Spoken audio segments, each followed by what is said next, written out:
తగిలిందని చెప్పుకోవాలి. ఒక పక్కన కేసీఆర్ కి ఇప్పుడు చూస్తే కాళేశ్వరం ఒక ఇష్యూ, దాంతో పాటు కవిత వ్యవహారం కూడా ఒక ఇష్యూగా ఒక తలనొప్పిగానే మారింది. అలాంటి సమయంలో ఇప్పుడు గువ్వల బాలరాజు మరి ఈ రాజీనామా చేయడానికి గల కారణం ఏమై ఉండొచ్చు? మీరు కింద కామెంట్ రూపంలో తెలియజేయండి. దీనికి సంబంధించి మరిన్ని వివరాలు మా ప్రతినిధి మధు ఉన్నారు, మధుతో మాట్లాడి తెలుసుకునే ప్రయత్నం చేద్దాం. మధు, చెప్పండి, అసలు గువ్వల బాలరాజు తెలంగాణ బీఆర్ఎస్కి సంబంధించి ఆయన రాజకీయ నాయకుడుగా 2009 నుంచి ఉన్నాడు. ఇప్పుడు సడన్గా ఆయన పార్టీకి ఎందుకు రాజీనామా చేయాల్సిన అవసరం పడింది?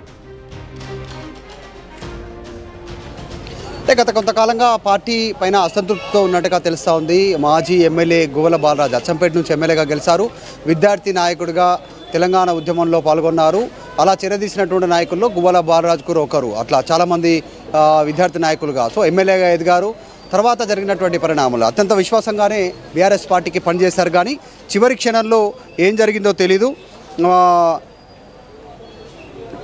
అప్పుడు బీజేపీకి సంబంధించినటువంటి ఎమ్మెల్యేల కొనుగోలుకు సంబంధించినటువంటి వ్యవహారంలో పట్టుబడ్డారు గువ్వల బాలరాజు, అప్పుడున్నటువంటి ఎమ్మెల్యే హర్షవర్ధన్ రెడ్డి, తర్వాత తాండూరు ఇప్పుడు ప్రజెంట్ మాజీ ఎమ్మెల్యే పైలట్ రోహిత్ రెడ్డి, వీళ్ళంతా కూడా పట్టుబడ్డటువంటి ఘటన మనందరికీ తెలిసిందే. అప్పటి నుంచి పార్టీ వీరిపైన అసంతృప్తిగా ఉంది. అప్పుడు ఆడియో వీడియో టేపులన్నీ రికార్డు చేసి బయట పెట్టినప్పటికీ కూడా మనందరికీ తెలిసిందే బీఆర్ఎస్ పార్టీకి సంబంధించినటువంటి ఎమ్మెల్యేల కొనుగోలు కోసం బీజేపీ ప్రయత్నం చేసింది. దానికి సంబంధించి బీజేపీకి సంబంధించినటువంటి కీలక నాయకుడు పేరు తెరపైకి వచ్చింది, ఆయనే కొనుగోలు వ్యవహారం చేశారు అనేటువంటిది.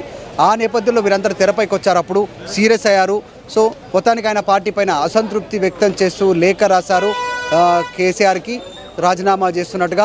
ఆల్రెడీ ఇప్పటికే బీజేపీ రాష్ట్ర అధ్యక్షుడు రామచంద్రరావును కలిశారు, బీజేపీలో జాయిన్ అవుతున్నట్టుగా తెలుస్తుంది. కేవలం బాలరాజు మాత్రమే కాదు, గువ్వల బాలరాజుతో పాటు ఆలంపూర్ మాజీ ఎమ్మెల్యే అబ్రహం, ఆయన కూడా బీఆర్ఎస్ పార్టీ నుంచి గతంలో గెలిచినటువంటి వ్యక్తే. మాజీ ఎమ్మెల్యే మరొక ఎమ్మెల్యే అబ్రహం కూడా వెళ్తూ ఉన్నారు. పార్టీ సంప్రదింపులు చేస్తూ ఉంది, బుజ్జగించే ప్రయత్నం చేస్తూ ఉంది, పార్టీలోనే ఉండాలంటూ. ఇప్పటికే హరీష్ రావు సూచన మేరకు మర్రి జనార్దన్ రెడ్డి వెళ్ళి ఇద్దరిని బుజ్జగించే ప్రయత్నం చేశారు. నాగర్ కర్నూలు మాజీ ఎమ్మెల్యే వెళ్ళి బుజ్జగించే ప్రయత్నం చేశారు. వాళ్ళు ససేమిరా అన్నారు, నిర్ణయం తీసుకున్నారు. పార్టీ పైన అసంతృప్తితో జాయిన్ అవ్వడానికి, బీజేపీలో జాయిన్ అవ్వడానికి నిర్ణయం తీసుకున్నారు. ఉదయం నుంచి కూడా గువ్వల బాలరాజుతో ఆర్టీవీ సంప్రదించే ప్రయత్నం చేసింది, కానీ అందుబాటులోకి రాలేదు. డైరెక్ట్గా ఆయన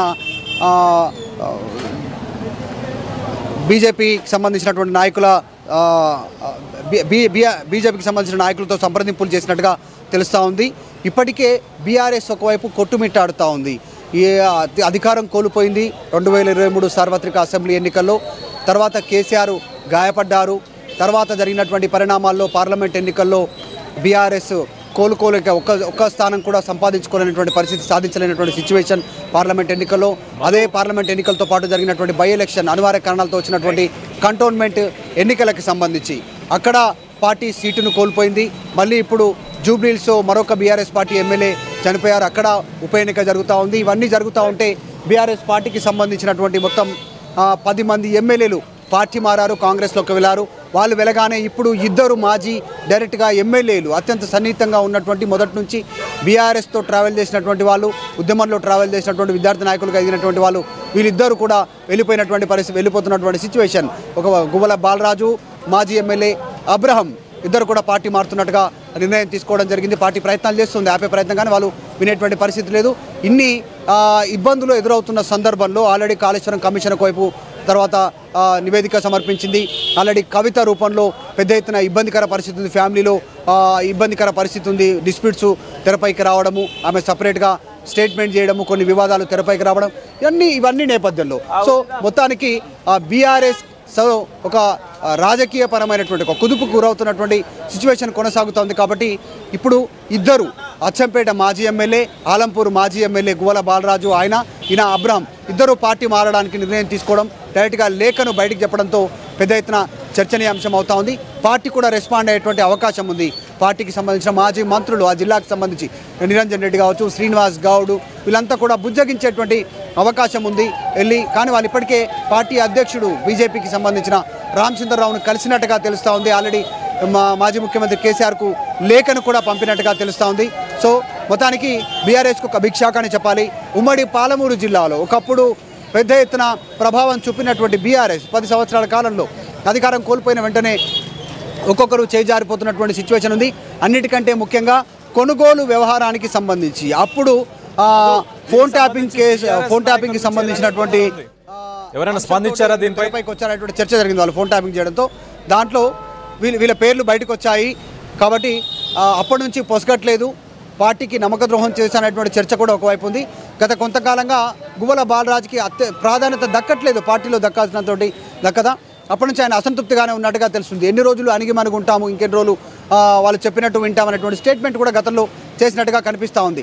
కాబట్టి ఇప్పుడు గువ్వల బాలరాజు స్టేట్మెంట్ తీసుకోవడం పైన పెద్ద ఎత్తున చర్చ కొనసాగుతూ ఉంది. గువ్వలతో పాటు మాజీ ఎమ్మెల్యే అబ్రహాం కూడా పార్టీ మారనున్నట్టుగా తెలుస్తూ ఉంది.